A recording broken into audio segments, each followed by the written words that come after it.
माझं नाव सानिका महाजन। माझी आजी गोंदवलेकर महाराजांची अनुग्रहित। लहानपणी आजीबरोबर पहिल्यांदाच गोंदवल्याला गेले होते। तिथे आरती वगैरे झाल्यानंतर अनाउन्समेंट झाली की ज्यांना अनुग्रह घ्यायचा आहे त्यांनी कार्यालयात संपर्क करा। मी आजीला विचारलं, हे अनुग्रह म्हणजे काय असतं? माझ्या 8 वर्षाच्या छोट्याशा मेंदूला समजेल अशा सोप्या भाषेत आजीने सांगितलं, अगं अनुग्रह घेतला म्हणजे आपण महाराजांचे शिष्य झालो आणि ते आपले गुरु। मग मी परत विचारलं, काय करायचं असतं ग हे अनुग्रह घ्यायचा म्हणजे? आजी म्हणाली, फार काही नाही, रोज आंघोळ झाली की महाराजांनी दिलेल्या मंत्राचा श्रीराम जयराम जय जयरामचा 1 माळा जप करायचा। मग मी पटकन म्हटलं, एवढंच ना, मी पण घेऊ? आजी म्हणाली, हो घे ना।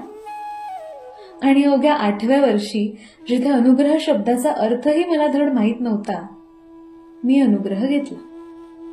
घेतला म्हणजे काय? तो त्यांनी दिला, कारण त्यांची इच्छा असल्याशिवाय कोणीही त्यांच्यापर्यंत पोहोचू शकत नाही। तिथे एक आजी होत्या, साधारण 70-75 वयाच्या असतील। त्यांनी मला एक छोटी बाहुली, एक हेअर बेल्ट आणि ते टिकटॉकचे साप असतात ना, ते दिले।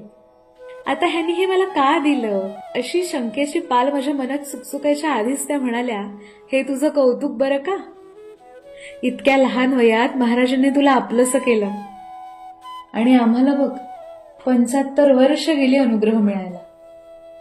महाराजांनी जबाबदारी घेतली बरं का तुझी। या वाक्याचा मला तेव्हा काही अर्थ कळला नव्हता, पण जसजशी मोठी होत गेले तसतसं उलगडायला लागलं। प्रत्येकालाच आयुष्याच्या अनेक टप्प्यांवर वेगवेगळ्या अडचणींना सामोरं जावं लागतं आणि मी अडचणींमध्ये असताना मला प्रत्येक वेळी ज्या ज्या माणसांकडून मदत झाली ना, ती सगळी माणसं महाराजांची अनुग्रहितच निघाली। आणि तेव्हा मला कळलं की जबाबदारी घेणं म्हणजे काय असतं। आजही कुठल्या महत्वाच्या कामाला बाहेर पडताना त्यांना सांगितल्याशिवाय बाहेर पडत नाही मी।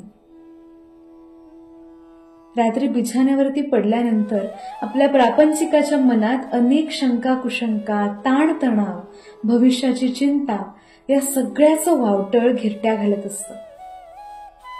पण तरी सुद्धा या एका दृढ विश्वासामुळे हे वावटळ शांत होतं आणि गाढ झोप लागते।